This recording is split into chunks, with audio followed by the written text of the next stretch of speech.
Hello everyone, কেমন আছো সবাই? আশা করছি সবাই ভালো আছো। আমরাও খুব ভালো আছি। আজকের ব্লগটা এখান থেকে শুরু করছি। দেখো, ব্যাগ গোছানো দিয়ে তোমরা বুঝতে পেরে গেছো যে আমরা কোথাও যাচ্ছি। হ্যাঁ, একদম ঠিক, আমরা ঘুরতে যাচ্ছি এক জায়গায়। তোমরা পুরো ভিডিওটা দেখতে থাকো শেষ পর্যন্ত, আশা করি ভালো লাগবে।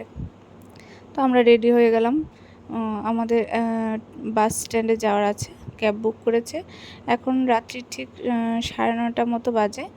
আমরা 10টা না 10:30 বাস ছিল আমাদের। তো আমরা যাচ্ছি কলকাতা থেকে। আর আমাদের যে বন্ধুরা এসছে, ওরা এসছে ত্রিপুরা থেকে। তো ওদের সঙ্গে আর দেখা হয়নি, ডাইরেক্ট বাস স্ট্যান্ডে গিয়ে দেখা হবে। তোমরা পুরো ভিডিওটা দেখো, আর আশা করি তোমরাও মজা পাবে। তো কোথায় যাচ্ছি সেটা হলো, আমরা যাচ্ছি দীঘায়। তো আমরা আমি তো থাকি মুকুন্দপুরে। তো ওখান থেকে বাস স্ট্যান্ডে যাচ্ছি, ধর্মতলা বাস স্ট্যান্ড। ওখান থেকে আমরা বাসে করে দীঘায় যাব। হ্যাঁ, নাইট স্লিপারগুলোতে করে আমরা বাসে যাব। তো আমাদের রাস্তায় চলে এসেছি এখন।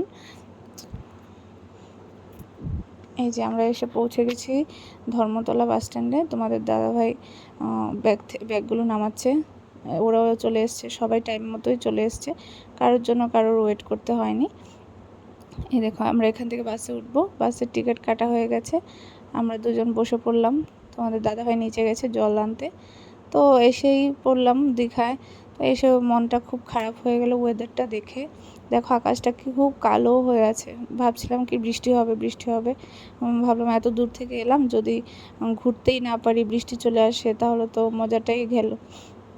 তো দেখলাম কি না, বৃষ্টিটা হয়নি, ওয়েদারটা ভালোই হয়ে গেল। এই দেখো, আমাদের হোটেল থেকে এইরকম ভিউটা খুব সুন্দর। আমরা রেডি হয়ে গেলাম, আমরা বিচে যাব বলে। এই যে উনিও রেডি, বিচে যাবে, খুব মজা। আমরা সবাই একে একে রেডি হয়ে গেলাম, যাচ্ছি বিচে যাচ্ছি, উদয়পুর বিচে যাব আমরা। তো সবাই তৈরি হয়ে নিচে নামছি, গাড়ির জন্য বসে আছি, টোটোর জন্য। তো দেখো, আমরা এই এই হোটেলটাতেই ছিলাম, ফোর স্কোয়ার লাইট। তোমরাও যেতে পারো, খুব ভালো সার্ভিস ওদের, ব্যবহার ওদের, খাওয়া দাওয়া, রুম একদম নিট অ্যান্ড ক্লিন, খুবই ভালো, খুবই ভালো। তোমরা অবশ্যই যেতে পারো, কোনো প্রবলেম নেই। এই যে আমাদের গাড়ি চলে এসছে, আমি আগে উঠে পড়লাম।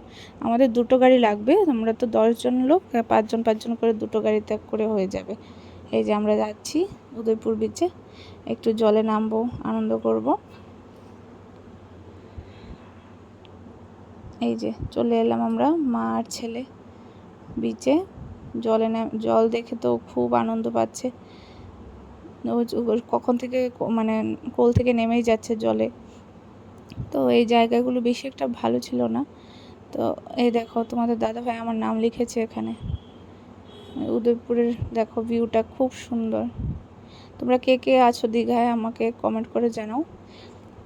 দেখা করবো, ভালোবাসার মানুষগুলোর সঙ্গে দেখা করতে ভালোই লাগে। এই যে আমরা 3জন জলে নেমে গেছি। দেখো, ওকে বলছিলাম টাটা দিতে, ও হাত দেখায় না। এমনিতে দেখাবে, কিন্তু মোবাইলের সামনে দেখাবে না। এই যে ফাইনালি ও জলে নামলো। দেখো, খুব খুশি, শুধু হাঁটছে জলের মধ্যে।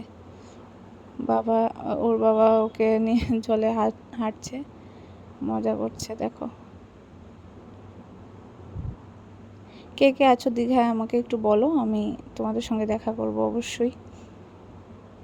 দেখো, ওর ওর ছবিটা জলে ভাসছে বলে ও দেখতে পাচ্ছে, ওখানে ওটাই দেখছে ও। দারুণ ভিউটা, দারুণ। আর এই ওয়েদারে না, এইসব মানে সমুদ্রের ধারে ঘুরতে খুবই মজা লাগে। আমাদের ঘোরা প্রায় শেষ, আমরা চলে যাচ্ছি ঘরে।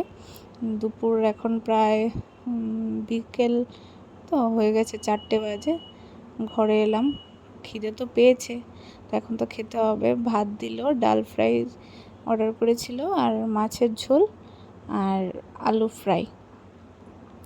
এই দিয়ে আজকে লাঞ্চটা হয়ে যাবে। আর ওদের রান্নাবান্না, খাবার দাবার খুবই ভালো ছিল। একদম তোমরা দেখতে পাচ্ছ, একদম পুরো পরিষ্কার পরিচ্ছন্ন। এদিকে আবার শসা, লেবু, লঙ্কা দিয়েছে। যার যার খাবার নিয়ে খেতে হবে। আমরা সন্ধ্যায় ঘুরতে বেরিয়ে পড়লাম বিচ সাইডে। খুব হাওয়া ছিল, দারুণ লাগছিল।